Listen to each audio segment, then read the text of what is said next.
ભરૂચ જિલ્લાના જંબુસર તાલુકાના નહાર ગામમાં તળાવને મત્સ્ય ઉદ્યોગ માટે ઉપયોગમાં આપવા મુદ્દે વિવાદ વકર્યો છે। ગ્રામજનોએ આ નિર્ણયનો વિરોધ કરી જિલ્લા કલેક્ટરને લેખિત રજૂઆત કરી છે। ગ્રામજનોનો આક્ષેપ છે કે તેમની યોગ્ય સંમતિ કે ગામ સંમતિની મંજૂરી વિના તળાવને મત્સ્ય ઉદ્યોગ માટે આપવાની કાર્યવાહી કરવામાં આવી રહી છે। અગાઉ ગ્રામ પંચાયતની સામાન્ય સભામાં પણ આ મુદ્દો રજૂ થયો હોવાનું ગ્રામજનોએ જણાવ્યું છે। ગ્રામજનોના જણાવ્યા મુજબ તળાવનું પાણી ગામની દૈનિક જરૂરિયાતો માટે ઉપયોગમાં લેવાય છે। ઉનાળામાં પાણીનું સ્તર ઘટી જતા પહેલેથી જ પાણીની તંગી સર્જાય છે, ત્યારે તળાવ મત્સ્ય ઉદ્યોગ માટે આપવામાં આવશે તો પાણીની સમસ્યા વધુ ગંભીર બનવાની ભીતિ વ્યક્ત કરવામાં આવી છે।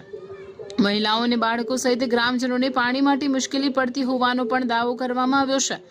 સાથે જ તળાવની હરાજી અને તેમાંથી ગ્રામ પંચાયતને થતી આવક અંગે પણ સવાલો ઉઠાવવામાં આવ્યા છે। અગાઉ રજૂઆતો છતાં યોગ્ય કાર્યવાહી ન થતા ગ્રામજનોમાં કલેક્ટર સમક્ષ તળાવ મત્સ્ય ઉદ્યોગ માટે આપવાની કાર્યવાહી તાત્કાલિક રદ કરવા, સમગ્ર મામલે નિષ્પક્ષ તપાસ કરવા અને તળાવના પાણી પર પ્રથમ અધિકાર ગ્રામજનોની પાણીની જરૂરિયાતો જ રહે તેવી માંગ કરી છે।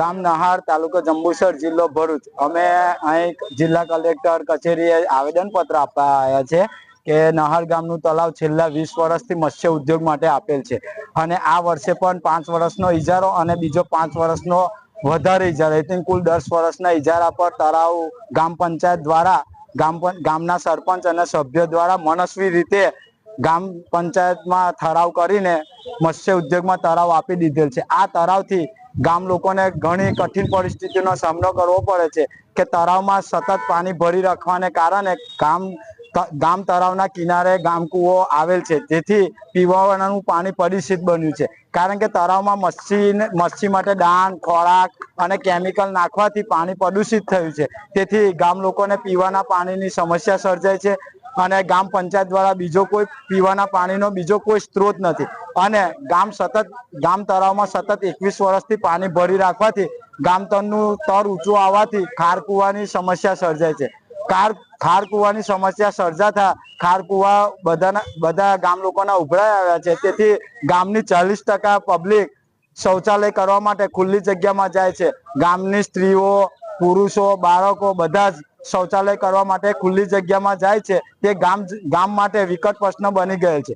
બીજું કે તળાવ મત્સ્ય ઉદ્યોગમાં આપવાથી જે ખેડૂતોનું પાણી તળાવમાં આવતું હતું તે આરબંધ બાંધી દેવામાં આવેલ છે, તેથી ખેતીમાં પાણી ભરાઈ રહે છે અને ખેડૂતોને ખેતી પાકમાં નુકસાન થાય છે, તેથી ખેડૂતોની કપરી પરિસ્થિતિ સર્જાય છે। અને બીજું કે તલાટી, સરપંચ અને ઇજારાદારમાં મિત્રતા હોવાથી, એટલે કે એમને અંદર પંચાયતમાં મિલીભગતને કારણે આ વર્ષે તળાવનું ટેન્ડર પણ નીચા ભાવે પાસ કરી દેવામાં આવેલ છે અને દર વર્ષે 5,65,000 રૂપિયામાં તળાવ જતું હતું અને આ વર્ષે 1,51,000 રૂપિયામાં, એટલે કે નીચા ભાવે ટેન્ડર પાસ કરાવી પંચાયતના સરપંચ, તલાટી અને સભ્યો દ્વારા અને ટેન્ડર ઇજારાદાર દ્વારા ગેરરીતિ સર્જાય છે અને આ ગામનો વિકટ પ્રશ્ન બની ગયો છે। કારણ કે તળાવ સતત ભરી રાખવાથી પાણીની સમસ્યા, શૌચાલયની સમસ્યા, ગંદકીની સમસ્યા અને આરોગ્યની દ્રષ્ટિએ પણ ગામ લોકો માટે કપરી પરિસ્થિતિ ને હાનિકારક છે, તેથી આ ઉકેલ ઝડપી આપે અને અધિકારી સાહેબશ્રીઓ 10 દિવસમાં ઉકેલ આપે એવી અમે આશા રાખીએ છીએ અને જો 10 દિવસમાં ઉકેલ નહીં આવે તો અમે પ્રતિક અનશન કરીશું। પ્રતિક અનશનથી પણ ઉકેલ નહીં આવે તો અમે ગામ લોકો ઉપવાસ પર ઉતરીશું।